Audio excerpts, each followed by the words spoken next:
வணக்கம் பானு. சிவகங்கை அருகே உள்ள கோவனூர் ஊராட்சிக்கு உட்பட்ட சித்தலூரை சேர்ந்தவர் முருகன்.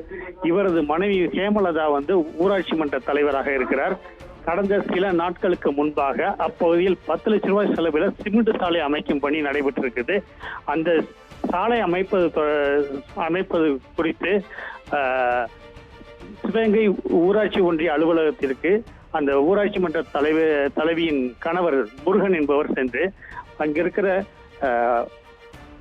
உதவி பொறியாளர் பெண் பொறியாளர் கிருஷ்ணகுமாரியிடம் பேசியிருக்கிறாரு. அப்போது தான் சாலை அமைத்த 10 லட்சம் ரூபாய்க்கு பில் பாஸ் பண்ணுவது கேட்டிருக்காரு.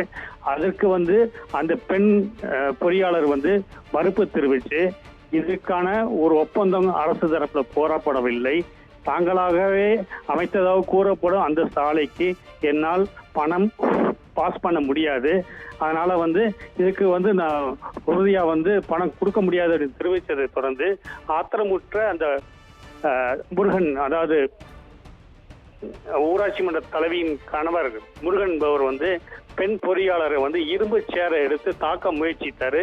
இந்த வீடியோ வைரல் ஆயிருச்சு. அது மட்டுமல்லாமல் இதனை தொடர்ந்து ஊராட்சி ஒன்றிய அலுவலகத்தில் உள்ள அனைத்து பணியாளர்களும் பெண் பொறியாளர் தாக்க முயற்சித்த சம்பவத்தை அறிந்து அனைவரும் பணியை புறக்கணித்து அலுவலக வாயில் முன்பு தர்ணா போராட்டத்தில் ஈடுபட்டு வர்றாங்க. மேலும் அந்த தாக்க முற்பட்ட அந்த